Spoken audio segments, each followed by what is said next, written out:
Billy. Great to see you. Amazing. I'm sorry I'm dressed down. You are the man of Dallas, the man of SMU. Really excited to have you on and tell your SMU story. I know you. I know a lot of people probably will recognize the face and the name, but for those who don't know you, please introduce yourself. Appreciate it, Mitch. Thank you for the kind intro. Billy Gannon, born and raised in Dallas, grew up here, 7th generation Texan, 3rd generation Mustang. So my grandmother went to school at SMU, was president of her sorority in the 30s. My dad played football for the Ponies in the 60s, and I actually came to SMU, I'm dating myself now, 1998 to play soccer and Football. the real football. And came on a recruiting trip my senior year in high school and never really thought I would go to SMU, but just absolutely fell in love with the campus, the experience, being in Dallas, and was sold and only applied to one school. And, the rest is history. Yeah, I think we're going to touch on a lot of things today. I mean, we know you in the commercial real estate space, so we'll absolutely touch on that. But you are a passionate SMU fan, whether it's sports or giving back to the alumni base. One thing I didn't even think to consider here is, you had a family that went to SMU, and it's in your backyard. What's kind of your pitch to those local Dallas sites who grew up here, went to high school here, who initially think like SMU's in my backyard, I don't want to go here. Right. What would you say to them is like, hey, you still can go to SMU and have the full college experience and don't think of it as in your backyard? Well, I think, and I get it, I think having kind of a broad experience is great. But if you're thinking long-term, kind of where's the puck moving, I think that has an important factor in your decision. And it seems like the puck is moving to Texas and to Dallas. I mean, there's a reason why Goldman Sachs is moving here. There's a reason why Caterpillar's here, Morgan Stanley, all of these big groups want to plant a flag in Dallas. And being able to do that and the network and the connections you can make by going to school there, besides a great academic institution, are beyond invaluable. So for the people who maybe grew up in Dallas and want to have a little bit more of a different experience and just going to college here, I was fortunate enough that I got to go to school here, and then I did a semester abroad and was able to study in Copenhagen, Denmark, and absolutely loved it, and was able to come back and finish up my senior year at SMU. And did you feel, even though your house was a couple miles away, you were still removed enough? Like, I feel like my experience of those folks who grew up in Dallas and go to SMU, they almost see a whole other side of the city they didn't even know about. They don't feel like they're at home, right? There's parts of town that you never went to. Was that the case for you, or kind of maybe even more so now for the people there now? For sure. No, absolutely. And, I grew up over kind of by Hockaday, so it was a good enough distance to be away and kind of have that experience. So again, like I said, and the SMU that I went to and the U that I went to years ago is completely different where the university is right now.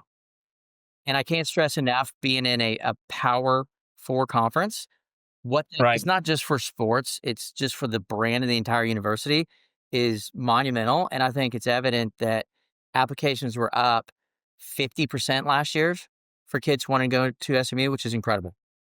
Incredible. Rewinding back to you, do you remember what conference you were in when you joined the soccer team? So I think we were in the WAC. WAC? That's what I was going to guess. Not sure when they went to Conference USA and then to the American. So let's see. Yeah. So as you step onto campus, you mentioned family goes to SMU, but you were sold on the experience yourself. Playing soccer, what was your mentality like as a 18 to 22-year-old? Was it, sports oriented? I want to have a career in sports, or was it real estate, finance? Kind of where was your head at in terms of what you studied and potential career for you out of school? No, for sure. And I think as an 18-year-old, most kids aren't 100% sure what they want to do. And I was no different at that point. And I think I started off as a communications major. I did psychology for 2 years. And then I realized I really like my psych classes, but to me, it makes sense to have a business degree. So my junior year, focused exclusively on business, finance, and was able to graduate from Cox with 2 summer school classes to make sure I graduated on time. What was it during that 4-year and I think that's a lot of the purpose of this programming and these interviews is to understand like you don't have to have it all figured out, right? Hmm. It's experience school, find what you like. There's a career for you in that field. What did you like about business that kind of at the end of your tail end of your college career that said, okay, I need to be in this business field and then I want to start applying jobs to where you kind of initially began? Well, for sure. I just think having a business degree opens up a lot more doors. And Yep. even if it's finance, it doesn't mean you just have to exclusively work on Wall Street. It Hmm. allows you to have different opportunities in a variety of different industries, whether it's real estate, consulting, private equity. I think just having that business degree, again, kind of opens up those doors. And again, that network that you're able to tap into at SMU is incredible. I mean, if you go out in any, 30 miles in any direction of campus, it is a powerful, powerful network and can open a ton of doors and opportunities for you. And I'm fortunate and a beneficiary of having some great clients that I went to school with, some great, companies I've been able to invest in throughout my career are from classmates of mine and people I've met through SMU. And so you had this thought of a business degree is going to give me more optionality come graduation time. How did that play out? What was your first job out of school? What had you listed real estate as kind of a field you wanted to learn more about? Kind of what was Billy's entry into the professional world? No. And that's a great question. I'd always been curious and interested in real estate, no question. And right when I graduated, and maybe this was the experience of, studying abroad in Europe, I really kind of had a passion for, living and working overseas. So at that time, I wanted to spend some time down in South America, work on my Spanish. And so I remember going to the business center and applying to jobs in Argentina. I was able to get a teaching job in Argentina at a prestigious English institute in Wow. downtown Buenos Aires and absolutely loved it. Phenomenal experience. I took classes at the University of Buenos Aires in the morning to work on my Spanish. And then Yeah. from 3 o'clock to 8 o'clock, 5 nights a week, I taught working professionals an advanced level of English. That's incredible. That's what can you attribute to now that like that experience gave you from either a worldview or kind of a motivational factor when you decided to come back to the States and work? I think it gives you a good appreciation. Argentina is a phenomenal place and near and dear to my heart, but it definitely gives you an appreciation for the United States and Texas. And then being put in that environment on your own, it really is sort of kind of a sink or swim. There is no hand holding.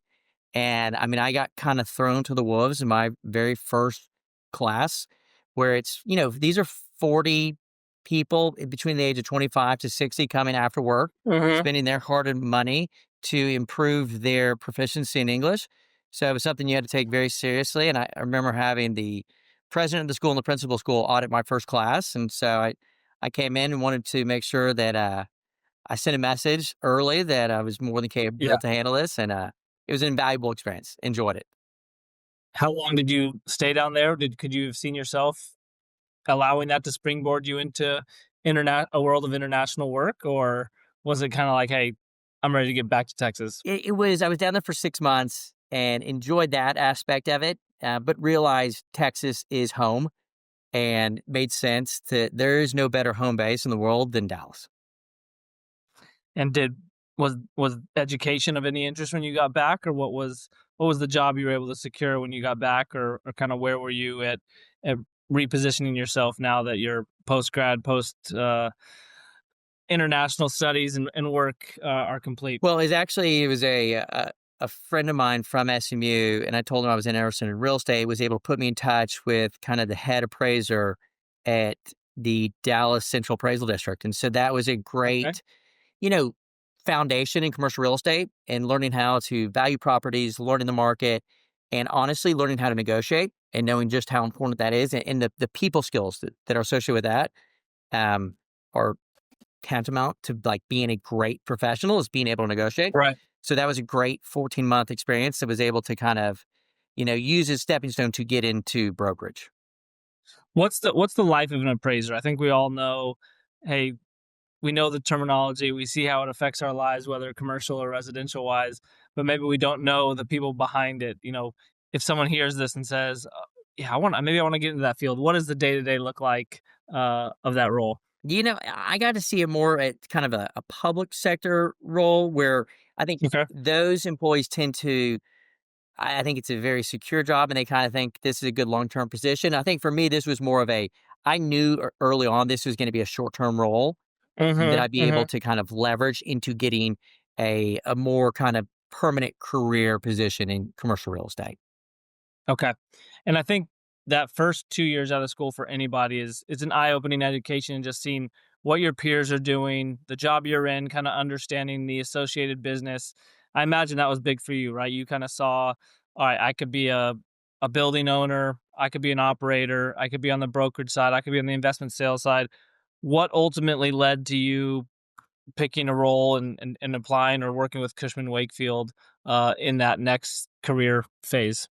Well, and I think it's important that anybody coming out of school realizes you're going to have to work hard wherever you go.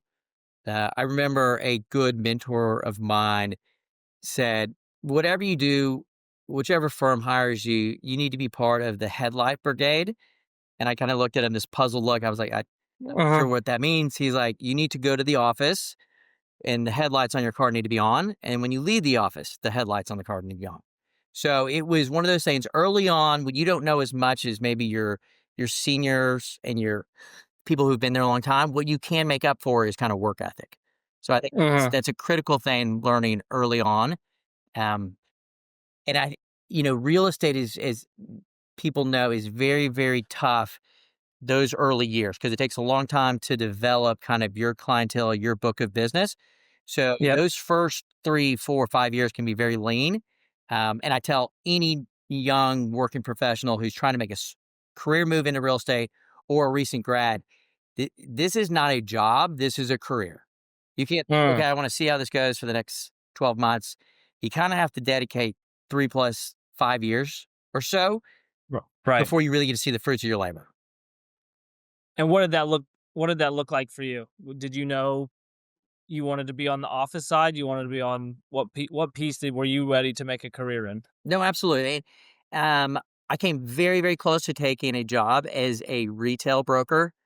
At Okay. that time, I had a lot of friends who were in the retail space. They were making a ton of money. They enjoyed it. It looked fun and flashy.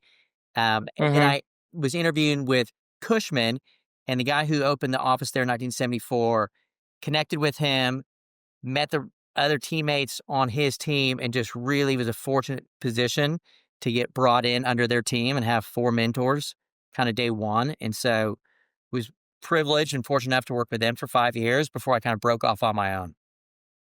What's you touched on a little bit. I mean, I think about the hard work and the commitment and how lean and tough the first years are.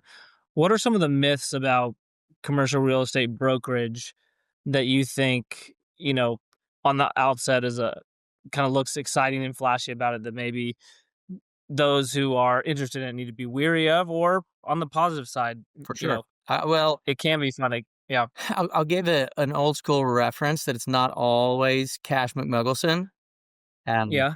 which is something I'll have to send you so you can follow up on. Yeah. It's definitely you've got to pay your dues. You got to put in your time, and again, it's a lifestyle and it's a long term career. So, but it's somebody described to me, and I'll update the numbers to kind of match inflation today. But it's probably Uh-huh. the hardest job to make $50,000 and the easiest to Uh-huh. make $500,000. Mm. And so what all goes into those first years? Is it truly, like you said, be in the office, learn from the mentors, Mhm. but you've got to start growing the network, understanding your city's landscape, like, what's some advice you wish you had or you would give your younger self in the first 5 years of getting into this industry? It takes a lot of perseverance. Baseball, you go 3 for 10 and you're going to the Hall of Fame. Mhm. In real estate, if you're pitching and winning 1 out of 10 pursuits, you're a top producer at your respective firm.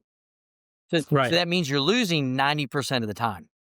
So to be able to kind of have that perseverance and not take it personally and continue, um, that's tough, and that takes a certain type of person, and to not take things personally, and to have a long term perspective where I send out a monthly newsletter that I try to stay top of mind. I send it on LinkedIn. I send it to pursuits, contacts, and it's been great to kind of get my brand out there. Um, and this is a long story where I had one individual who actually said, "Hey, I don't want to be continue to receive this." I was like, "No problem." Um, and then 5, 6 years down the road, that individual actually became a client. Amazing. So didn't take it personally, Yeah. continued to provide value, and then stayed with it. And then now they're a good friend and client. So outside, the perseverance aspect, you got to be okay with saying no. You got to have thick skin in this space, especially early on.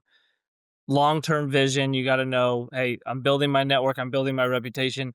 What are some of the pros that you would say to the younger generation, the recent grads about getting into this space? I know it changes, quickly, Yeah. asset classes and these things, but what would your pitch be to continue to drive the interest level in this career? You are in the best real estate market in the US, which means you're in the best real estate market in the world. There is no better Mhm. place as far as kind of fundamentals, demographics, all the reasons why those Fortune 500 companies that I listed earlier are moving here is the right more and more people are going to continue to do so. I mean, Texas has led, I want to say, the U-Haul stats as far as kind of destinations for the last Mhm. 5 years, and I don't see that stopping anytime soon. So I think it's a dynamic, phenomenal market. As a result, it's a hyper competitive market. Right. Some would argue Dallas and New York City are the two most sophisticated, advanced, competitive markets in commercial real estate, and I probably would agree with that. So I think there's a ton of opportunity, and the sky's the limit. I mean, that's one of the attractive things about commercial real estate. Whether you're a broker or developer, there is no cap on potential upside, which is exciting. I mean, yeah. I think you might mention some of this in my next question, but when did you know, outside, once you maybe got past those first couple years of just kind of breaking through the surface, that this was the right career choice, you were gonna be good at this, and, you were fully invested and committed that no matter what, you're gonna stay in this world of brokerage? I think everybody remembers that one quote unquote big deal that happens that's able to kind of earn them enough kind of income to buy them some time where they realize, okay, Mhm. I got a little bit of staying power. Now, this one deal I Yep. worked on for 2+ years finally closed, you get paid, and now you can sort of take a deep breath, reevaluate, and realize, okay, we're tracking in the right direction. So I think when that Right. happens, and it's different for each person as far as when and what type of deal it is, I think once that happens, and it kind of gives you that confidence to realize, okay, I can do this. I can go after more big deals. Um, to me, that was kind of what made the magic happen. And I'm glad you brought that up. I think in all, whether it's your industry, my industry, anything that's like commission and sales driven, what advice do you have, or how do you maintain or kind of composure in that urgency versus longevity, kind of composed approach to what you're doing, right? I think you talked about how hard it is in the first years. You want to sell something, you're not getting paid much. You might have peers who are making more money, and you're just trying to do anything and everything you can to sell something versus, hey, keep at that approach, keep working, but no, yeah, these first couple years might be really tough. You might not take anything, but if you do it the right way, like, talk about that mentality, advice you have. Maybe there is no solution, and you just gotta No, gut through it. Mitch, it's a great question because it's a crazy juxtaposition between having that instant sense of urgency, knowing that time kills deals, but then also have the patience to think, okay, this is a long term pursuit. This is a long term career. Mhm. So it's kind of balancing that. It's probably a little more art than science. Mhm. Uh, Mhm. if anything, I would probably just lean on putting yourself outside your comfort zone, even if it's just a little bit, I think is where success lies. So it's Okay. it's maybe making that one extra cold call that day. I Yep. mean, I laugh back at some early cold calls where you call this law firm, you actually get the managing director on the phone, you're prepared, you you fumble the conversation, it did not go well, it didn't sound great, but at the very end, you ask, "Hey, would next Tuesday at 9 o'clock be great for me to stop by to drop off some information?" And surprisingly, they say, yeah, that'd be great. So Amazing. I think it's just putting yourself outside your comfort zone and remembering to ask for that kind of next step. It's not always asking for the business, but asking for that kind of next action item. So as you start to find a little success, you know you're going to survive another year at this point and in time, right? How did you start to think about building your brand and your segment in what you said is a very competitive world, a growing DFW landscape? Was it, hey, I'm going to go, you mentioned law firms, I'm going to focus on law firms of a certain size and their office needs? Did you work backwards to let me get a leasing at a large space that was new built, and you could fill that? How did you think about kind of building your own flywheel that this is going to maintain over the course of time? For me, it was kind of focusing on a couple different verticals, being, law firms, energy companies, tech companies, and then kind of drafting off of that, kind of where my relationships are.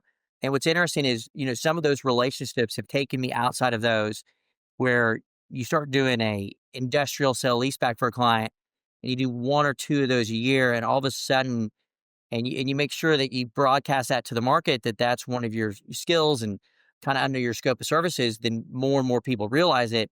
And then it just compounds off itself, where this year in particular, I argue the bulk of my production will be from in the industrial side. Hmm. And it's through relationships of past clients and then new clients, and even, SMU relationships of mine. Yeah, I think we'll kind of want to get into the things you're doing, but if we could kind of look big picture wise, how has what has shifted in office and industrial that you see as the current landscape over the past, obviously we can call it 20 years, but maybe the last 5 or 6 years that you're seeing, like where do we sit as where does office sit high level, and then where does industrial sit, and where is it going high level? It's definitely the bulk of my career is in the office sector, has been a flight to quality, where you've seen companies and corporations want to locate in the best assets in the top markets. And so in Mm-hmm. Dallas, you've seen a success in Uptown, Preston Center, kind of that legacy Frisco, like up along the Mm-hmm. toll road. Again, Mm-hmm. they're the newer buildings. They've got better parking ratios, and they've got phenomenal walkable amenities. I mean, right now, that's what everybody is craving, is walkable amenities, access to green space. If you're able to tie into anything that has kind of nature, I mean, again, the buildings close to the Decatur Trail have done extremely well as a result of that. Having those Mm-hmm. type of amenities is critical to get people into the office. For a while, when everybody went home for COVID, companies are trying to convince their employees to justify the commute. So offering the top buildings, the top amenities, so that they realize how important it is to come back into the office. And it's one of those things. And listen, I'm an office guy. I think it's important for people to be in the office. Um, and I've said this for 4 or 5 years now, but if your job can be done 100% remotely, and I'm not saying, top salespeople can work for wherever, but everybody else, if it's can be done 100% remotely, I mean, you have to be concerned with AI, automation, and an overseas workforce potentially will be after trying to compete for your job. It's just something to, Mm-hmm. because so much of what we do is it's not just the relationships outside of the office, it's the relationships that we have kind of within our office, whether it's peers or superiors. And if you're there and the CEO happens to be there that day and sees that you're there, they might randomly say, hey, you know what, Mitch, I see you here all the time. Let's go grab lunch. I Right. want to hear more about kind of you and what you want in your career. And that just doesn't happen working from home. Totally. That you led it a little bit, but I was gonna ask, what's kind of your bold prediction for office, or some trends that people can think of or look out for that you think, or not to tease the Gannon report too much, but what are some of your big bold predictions for office? I'm still bullish on the top markets. Still very excited about DFW in general. I think companies are going to continue to relocate here. And I think what you're going to see is, I mean, if you want a prediction, Goldman Sachs is building their HQ2 right next to our building, and Mm-hmm. that will be 800,000 square feet. I think by the time that delivers and you let that first wave of people come here, I wouldn't be surprised if they end up doing another 200 300,000 square feet, but I think they would do something maybe up north. Legacy, Okay. Frisco. That is my prediction. I think you'll probably see kind of that hub and spoke model. Um, so we'll see. And Circle anything back with me from in 5 years and amenity? we'll see if I'm right. Yeah, no, for sure. What about like amenity wise? What do these offices need to consider, or what are things that you're touring and seeing that kind of get your client's eye? They're like, okay, I know you mentioned green space, walkability, obviously, location, parking. Are there any new amenities that people need that are not top of mind? Well, I think it's embracing technology, making sure that throughout the entire building, not just in the office, but in kind of common areas and tenant lounges, that the Wi-Fi is fast and quick and easy. So the tenants, if they want to get away from their workstation or in their personal office, they can go down, work on a outdoor patio area, or down in kind of a lobby area. I mean, what you're seeing, the trend from kind of the vibe that these offices are trying to present is sort of that high end hospitality feel. Yeah. You're seeing that across the board.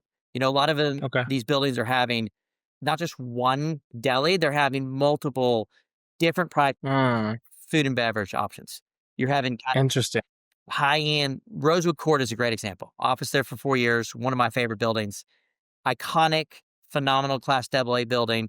It's where Ocean Prime is, great amenities. They even thought, hey, we need to have a high end. We're trying to compete with people working from home. And what's the one thing a lot of people like to work from home is that neighborhood coffee shop. So they went out and signed a lease with White Rock Coffee.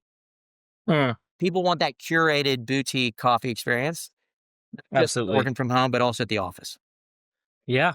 And now you talk historically, office had been kind of where you springboarded your career, but now industrial, we talk is a big focus for you and something that I think everyone hears every day. Talk a little bit about the shift in that market, and then again some of the predictions for the future of industrial and what that looks like for you and your practice. Well, I think you're only going to see more and more e-commerce.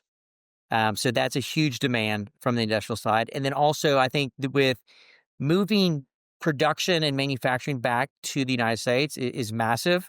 It takes time, but being able to produce things here locally and being able, Hmm. whatever it may be, is critical to kind of what we do. So I think that's again a big driver. And DFW, again, Mitch, you got to realize we're in the absolute center of the country. Hmm. DFW Airport, which is our port in the sky. From a shipping standpoint, you can get anywhere in the United States within 48 hours. So and you have fewer down days than any other major metropolitan from an industrial standpoint. Right. So it's, with low taxes and pro business, it's kind of hard to argue against. And then when you're prospecting these clients of yours, are they the massive Amazons of the world? Are they the mom and pops of these? Who all is, you drive by, you see these industrial sites. Who's taking those? Who are the clients of yours that we should be thinking about? It's everything from a high-end golf company to, a third-party logistics company that's got locations all across the United States to a, steel manufacturing pallet company. And so Hmm. again, in all of those are three different examples. DFW made the most sense for them for kind of their different industries. Right. Incredible. I mean, we'll, we'll lean into the predictions on one more aspect here. Something we're both passionate about. SMU as a whole, SMU athletics. Where do you see us going from an athletic program? Right, we can talk this year's football team to the future. What do we need to do to continue to springboard on that success and grow with Dallas, as you've touched on? And where do you see us going as a university in the future? Well, like I said, I couldn't be more excited. Getting into the ACC was a game changer that we needed for 30 plus years. And so now we're able to compete with every other school in Texas and now every other school across the country. So we're selling to these college student athletes, great university, private, and you're in a top tier conference. And let's remember, from a world of NIL standpoint, Texas is also, there's no state income tax. So the Hmm. athletes are able to keep more of the money that they make here as well. Um, from what we're seeing, I think you're going to see, you saw a ton of success in football last year, which was incredible. I think Hmm. continue to build off that. Recruit. I mean, I think if you can recruit within 50 miles of campus, they're some of the best athletes in the entire country. Hmm. Think that's a huge sales pitch that they can stay here.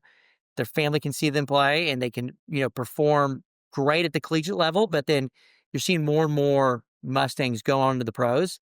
I think that's what these top tier 4-star, 5-star recruits want is, hey, Right. can I come here and do well and hopefully one day, win some championships? But then personally, can we get to that next level? So if I gave you 5 programs, football, men's basketball, women's volleyball, men's or women's soccer, we'll throw those in, Mm. who gives us the first national championship? That's a great, great question. It seems like the women's volleyball team has been on fire. They're great. And if you're going to have to pick one, maybe that's my dark horse to win a Mhm. natty. Love it. If you want kind of a moonshot prediction, I think SMU football wins a natty by 2030. So the next Boom. years, I think I we like it. figure out a way I'm with you. to win a Rose Bowl and win a natty. I love it. Well, I don't think we could end on a better note.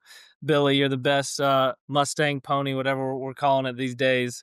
And thank you for your service, your passion for the school, and we'll be touching base with you soon on all these predictions. For sure. Well, Mitch, listen, I appreciate all that you do for SMU, for the 1911 Club. It is unbelievable value add, and it's a way to kind of separate SMU from the other schools out there. Absolutely. Well, we appreciate your support and your time. So thanks for all you do, and go Mustangs. Perfect. Pony up. Thanks, Mitch. Thank you to our incredible sponsors, Security National Bank, Hilltop Property Tax, Mignon Steakhouse, Sound of a Rose Podcast, and the SMU's Cox School of Business for making this all possible.